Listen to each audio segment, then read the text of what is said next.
pembahasan Alkitab dari kitab Kejadian sampai kitab Wahyu. Bapak Saudara, bersyukur kita karena kita sudah masuk pada bagian yang terakhir ya Saudara. Berarti besok kita akan kembali lagi kepada kitab Kejadian Bapak Saudara.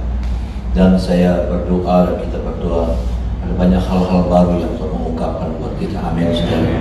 Bukan untuk menambah pengetahuan kita saja, tetapi yang terlebih penting adalah semakin menambah iman percaya saya dan saudara. Karena firman Tuhan mengatakan firman itu timbul dari pendengaran, dan pendengar akan firman Kristus. Amin saudara. Firman Kristus itu artinya firman yang diurapi. Itulah sebabnya saudara berdoa buat setiap kami sebagai pemberita-pemberita firman, ya saudara, siapapun saya dan hamba-hamba Tuhan yang lain yang dipercaya untuk bisa menyampaikan firman di dalam doa pagi, ibadah doa pagi, kita berdoa saudara supaya mereka diurapi oleh Tuhan, ya, sehingga perkataan-perkataan mereka perkataan-perkataan yang diurapi, perkataan-perkataan firman yang sederhana mungkin disampaikan, ya saudara, tetapi ketika itu ada pengurapan Allah, maka itu boleh memberkati setiap kita saudara. Mari kita melihat saudara di dalam pasal yang terakhir ini, dalam ayatnya yang ke-11 Bapak Ibu saudara. Ada satu hal yang penting, ada satu hal yang kita akan baca di ayat yang ke-11 ini saudara, yang saya dan saudara harus dengar, karena ini menjadi sebuah pernyataan Tuhan buat setiap kita. Ayat 11 sama-sama kita baca Bapak Ibu saudara. 1, 2, 3. Barang siapa yang berbuat jahat, biarlah ia terus berbuat jahat. Barang siapa yang cemar, biarlah ia terus cemar.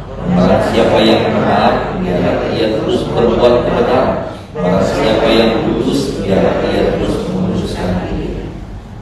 Kata ini buat saya sedang mengingatkan kepada saya dan saudara bahwa satu saat kehidupan kita itu tidak akan ketemu sama yang namanya U-turn, ya, balik arah. Artinya gini saudara, hari-hari ini adalah hari-hari yang krusial, hari-hari penentu buat saya dan saudara. Kita mau memutuskannya apa nih dalam hidup ini, ya. Adakah kita sedang membiarkan kita jadi orang percaya, orang Kristen yang gak serius sama Tuhan? Ataukah hari-hari ini kita sedang memutuskan untuk kita menjadi anak Tuhan yang serius? Saya berdoa, keputusan kita adalah kita mau jadi anak-anak Tuhan yang lebih serius sama Tuhan. Amin. Ya. Karena suatu saat kata firman Tuhan ini, saudara, kita nggak ketemu lagi sama yang namanya U-turn. Artinya gini, kalau kita biarkan hidup kita terus nggak setia, kita nggak ketemu sama yang namanya putar arah. Kita nggak bisa yang namanya balik arah. Kalau kita jadi anak Tuhan yang main-main terus, nanti Tuhan akan biarkan kita terus main-main. Kalau kita jadi anak Tuhan yang hidup dalam dosa, saudaraku, nanti kita nggak ketemu lagi sama yang namanya U-turn. Artinya apa? Kalau kita sudah hidup dalam dosa, nanti Tuhan nggak pernah mempertemukan kita dengan putar balik, jalan putar balik itu Tuhan nggak pernah. Seperti yang kita saksikan Fir'aun, saudara, ketika tulah yang pertama, tulah yang kedua, saudaraku. Saya percaya ada beberapa tulah di mana dia punya kesempatan untuk muter balik arah. Tetapi di titik tertentu, Allah biarkan.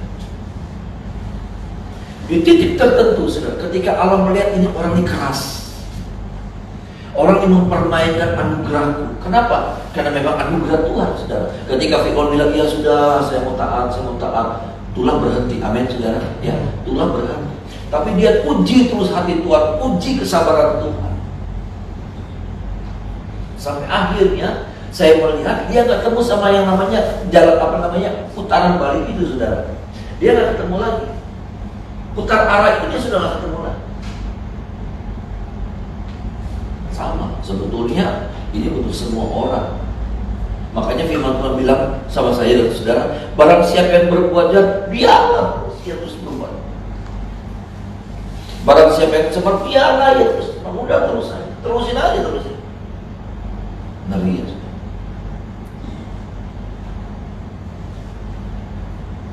Makanya saya katakan, Hari-hari ini adalah hari-hari krusial, hari-hari penentu. Ya sudah, hari-hari yang nggak panjang gitu sudah. Nggak panjang. Kayak saudara gini, kayak saudara terjadi satu gempa bumi, ya terjadi satu gempa bumi. Saudara putusin di dalam rumah atau keluar rumah. Ketika kemudian harusnya saudara keluar rumah, tapi saudara berlambat-lambat keluar rumah, habis.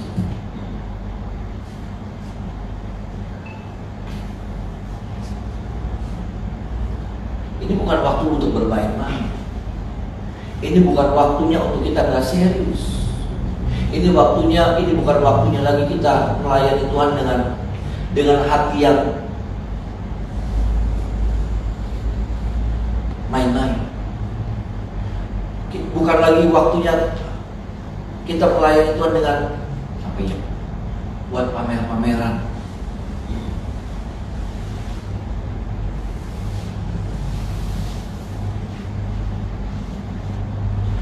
Saya sampaikan ini sudah. Saya gembala.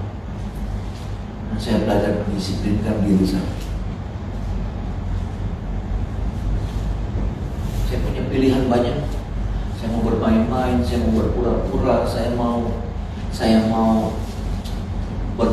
bermunafikan. Saya juga punya pilihan. Seperti saudara punya pilihan, saya juga punya pilihan.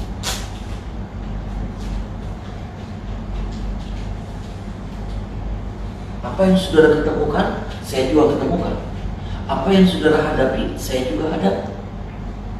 Tawaran yang diberikan kepada saudara, saya juga dapat. Tapi mari sama-sama kita putuskan untuk kita lebih serius sama Tuhan. Amin, saudara. Untuk hari-hari ini, dan hari-hari selanjutnya, kita mau lebih serius. Kenapa? Sekali lagi, Bapak Saudara, kalau kita nggak serius, satu saat kita nggak akan ketemu sama yang namanya jalan putar balik.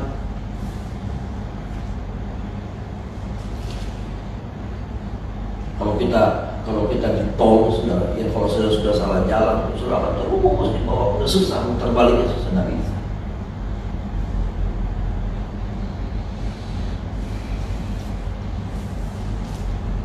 Itulah kehidupan. Saya harap hari-hari ke depan kita mau lebih serius sama Tuhan. Saya berdoa buat saudara, saudara berdoa buat saya. Waktunya udah gak lama lagi.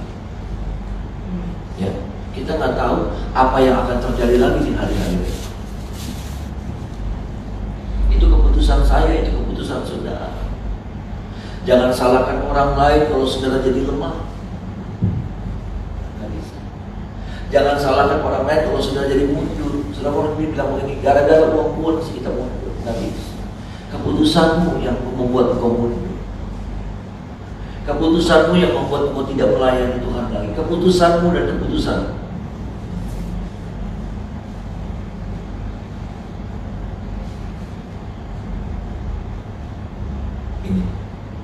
Ini firman di bagian terakhir kita melihat kita kuat. Ada sebuah perkataan keras, tapi juga ada sebuah peringatan buat kita. Ngingetin kita. Untuk setiap saudara, mungkin saudara yang hadir atau orang-orang yang mendengar acara ini, saudara, di streaming ini,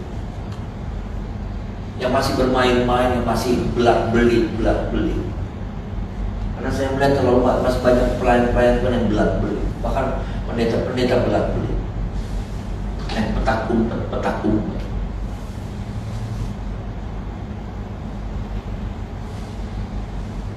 Capek sebetulnya. Kalau ngadepin ini itu capek. Tapi itu juga jadi pelajaran buat saya. Saya harus berbeda. Saya harus punya warna. Warna saya nggak boleh warna tersendiri. Warna firman yang harus menghiasi hidup saya dan saudara. Amin, saudara. Warna firman nggak boleh warnanya saya. Warna firman ketika kita pakai itu membuat indah hidup kita. Membuat kita dicemerlang. Membuat kita tuh tapi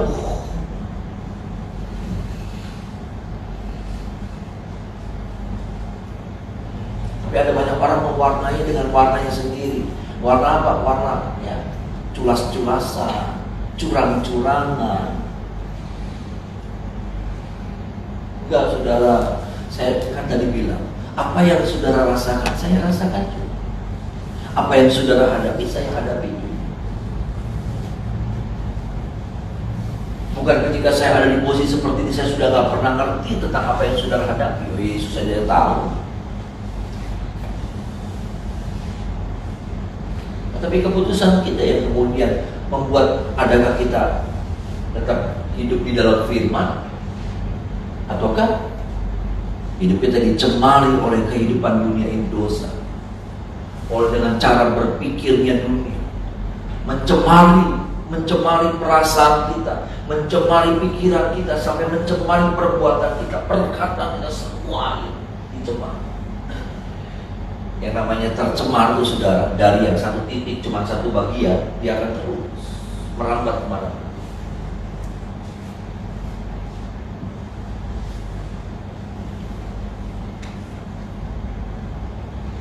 Tidak menggurui saudara, tapi ayo sama-sama kita menentukan pilihan kita hari ini. Karena keputusan kita menentukan surga atau tidak surganya kita.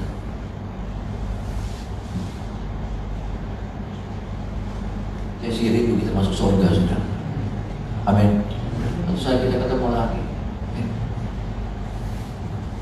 Nggak tahu panggilannya apa, karena kita setara. Sebelum masuk surga 1000 tahun damai dulu, saudara. Iya kan? 1000 tahun damai dulu. Nggak tahu tinggalnya di mana. Bisa jadi di Cirebon, bisa jadi di New York, bisa jadi di Las Vegas. Tapi yang suka main judi nggak bisa main judi lagi di Las Vegas.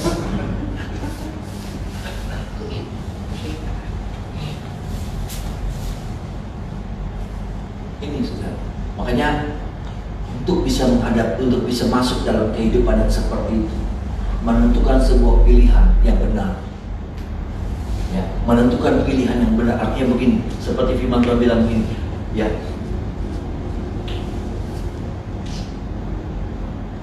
Barang siapa yang benar, biarlah ia terus berbuat kebenaran. Ada amin, saudara. Barang siapa yang kudus, biarlah ia terus menguduskan diri. Barang siapa yang kudus, biarlah ia terus menguduskan diri. Kudus itu bukan suci. Kudus itu, saudaraku, memisahkan diri, kados. Mengasingkan diri, memisahkan diri dari, keluar dari kecemaran. Kalau ini kecemaran, saudara nggak ada di dalamnya, saudara juga nggak ada di pinggirnya, saudara ada di luarnya. Itulah yang disebut dengan kudus. Nah, makanya firman Tuhan bilang begini, kalau hari ini kita kudus, kalau hari ini kita kudus, Tuhan bilang sama kita, biarlah ia terus menguduskan dirinya. Ada amin, saudara. Kenapa? Karena ini nih, saudara, area ini nih, kalau saya boleh katakan ini area dosa, ini nih punya daya tarik. Daerah ini nih ngawe-ngawe kita. Menea. Kalau di orang Cirebon pakai panggilan Menea. Oh, ini ngawe-ngawe terus. Dia melambai-lambai terus. Dia ngajak kita masuk terus. Kalau kita lemah sama duit, dia akan lambai-lambai kita untuk urusan duit. Kalau kita lemah di jabatan, ya saudara, dia akan melambai-lambai kita. Ambisi, dia akan melambai-lambai. Kalau kita lemah sama perempuan, saudara, dia akan melambai.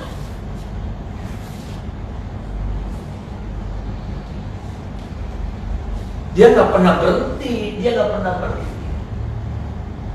Sampai kita mati nih, saudara, dia masih melambai-lambai. Sampai nanti kita udah selesai. Selama kita masih hidup nih, saudara, dia akan melambai-lambai terus. Kalau kita lemah di hati, gampang benci, gampang sakit hati, dia akan terus tarik kita. Kalau kita sudah menang, saudara, kita sudah keluar nih, bukan berarti kita sudah menang. Dia akan terus melambai-lambai terus. Untuk apa? Kita masuk lagi dalam hati yang seperti ini.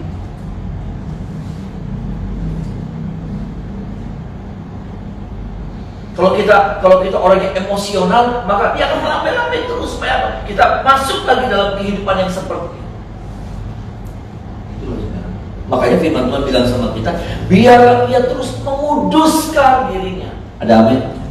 Artinya gini, biarlah ia terus mengasingkan dirinya, biarlah ia terus membuat jarak dengan dosa. Itulah.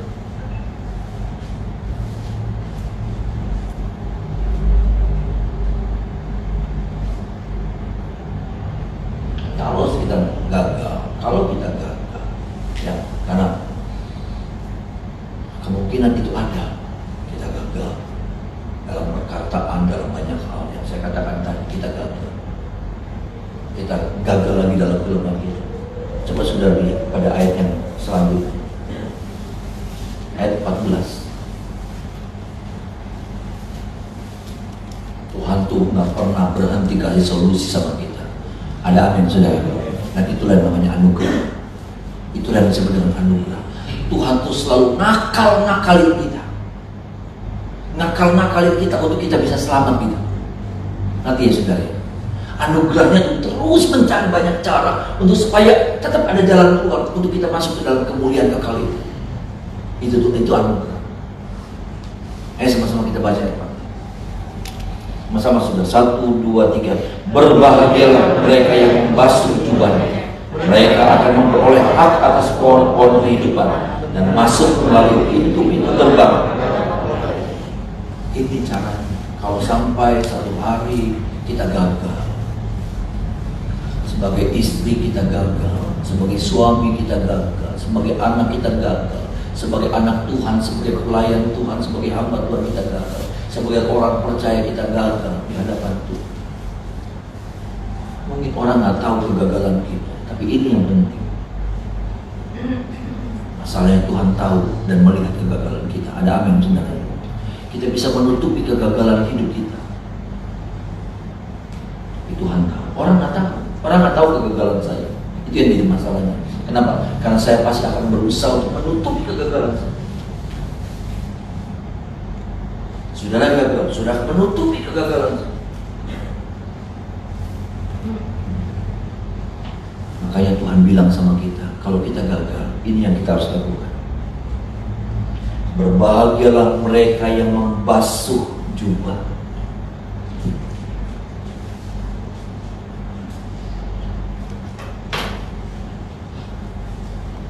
Ini yang seringkali keputusan terakhir kita. Apa itu artinya?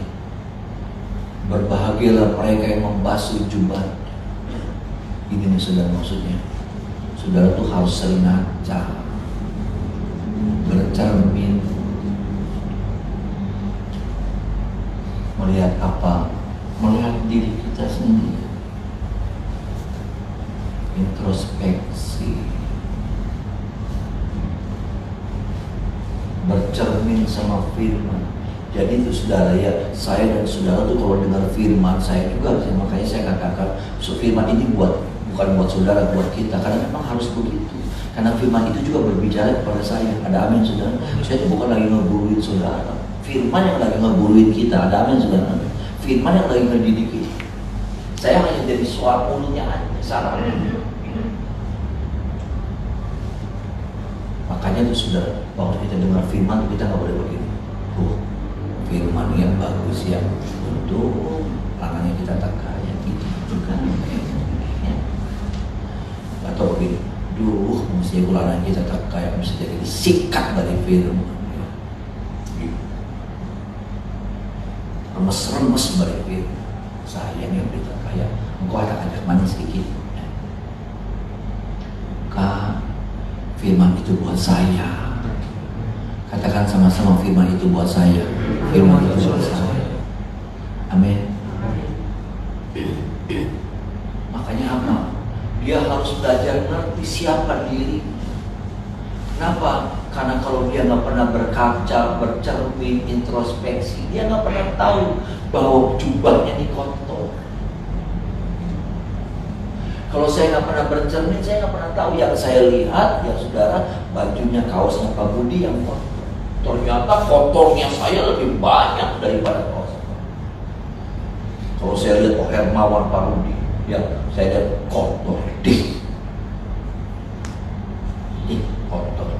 Padahal saya lebih belang beton. Terlalu sering kita buat itu. Sampai kita nggak pernah menyadari bahwa ternyata kita tuh kotor.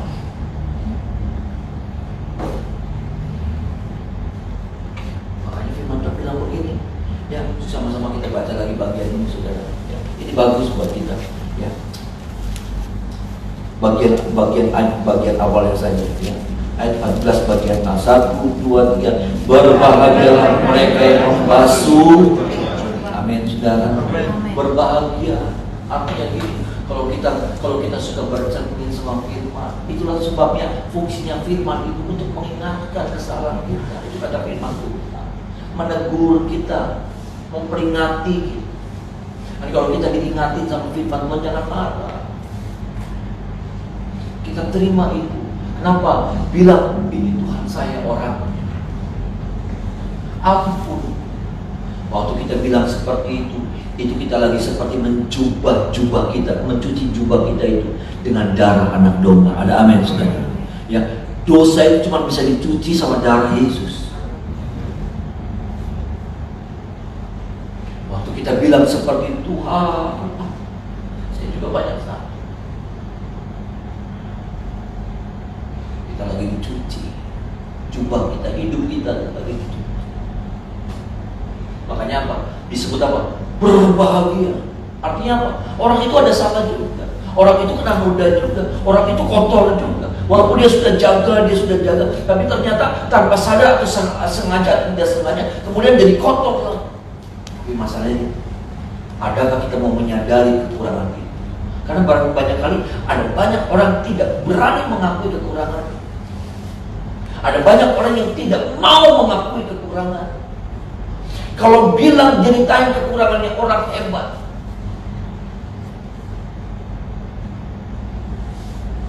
Tapi kalau menyeritai tentang kekurangannya,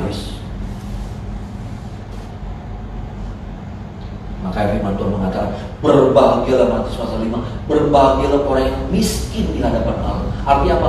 Orang yang merasa miskin, orang yang gak bisa berbuat apa-apa, orang yang butuh anugerahnya Tuhan. Mereka lah yang punya kerajaan sorga, kata firman Tuhan.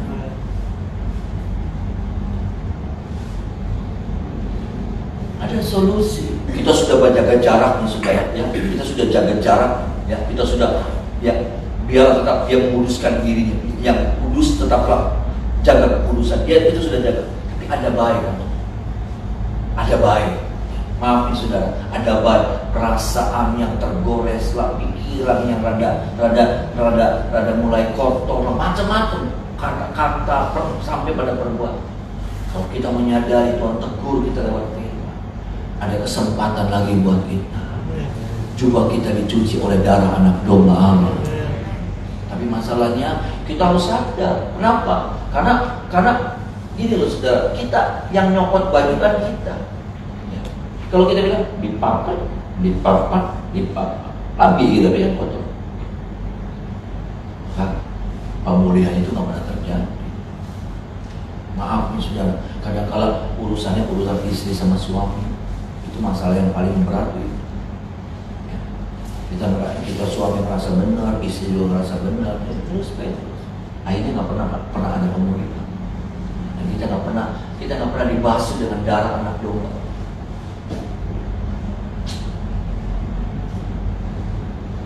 Waktunya nggak lama lagi.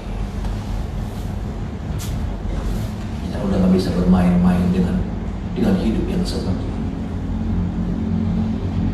Saya berdoa buat saudara, sudah tetap kuat di dalam Tuhan.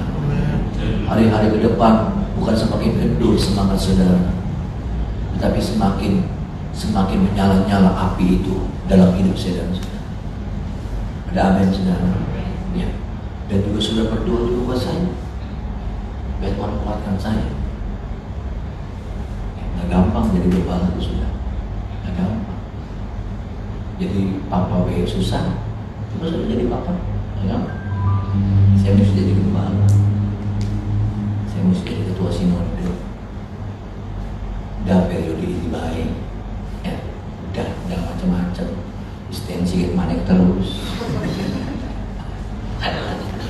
Wis periode ini baik, saya cuma takut sama Tuhan aja loh. Dalam nama Yesus ini sudah nggak ada yang namanya kepengenan, nggak benar saya ngomong. Saudara tahu saya, nggak ada gagah-gagahnya, paham nih saudara. Kalau buat orang sih bisa gagah-gagahan pakai jabatan ketua umum, saya mah biasa-biasa. Saya cuma takut sama Tuhan aja. Iya, benar. Tuhan tahu hati. Apa ini? Saya cuma berdoa, Tuhan budaya Tuhan yang bisa peragatannya bisa. 2 tahun lalu doain saya kuat ya sudah. Ya, saya bisa menyelesaikan jabatan ini dengan baik. Ya. Gembala enak jadi gembala. Jadi gembala enak oleh duit. Bukan sih ya. Kalau jadi gembala ya, saya bisa konsentrasi, saya bisa.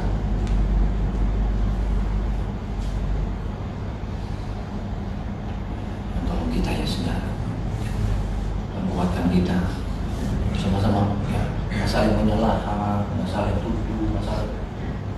Waktunya udah bukan waktunya lagi untuk kita ribut-ributan sebetulnya. Tapi ada orang yang suka ribut gitu sih. Bukan waktunya kita ribut-ribut, waktunya kita jaga hati, karena waktunya sebentar lagi. Amin saudara. Waktunya sebentar lagi. Saya nggak mau, saya kelewat. Saya nggak mau jadi konektor. Sorga. Kata orang-orang itu, sorga. Saya sendiri nggak pernah punya tiket ke sorga. Saya jualin tiket ke sorga. Orang-orang doa pagi di jemaah, saya bagi tiket. Dan saya nggak punya tiket.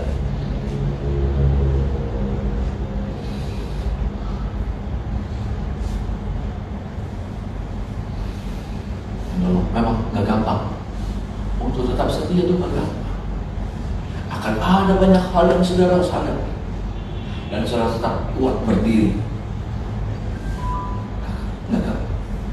Tapi saya percaya Tuhan yang menguatkan kita. Amin. Hari ke depan mungkin badainya semakin hebat, goncangan hidup semakin. Dalam nama Yesus saya katakan sebagai hamba Tuhan, ada Immanuel yang tidak pernah tinggalkan saya dan saudara. Ada Yesus Tuhan yang menjadi penjaga hidup saya.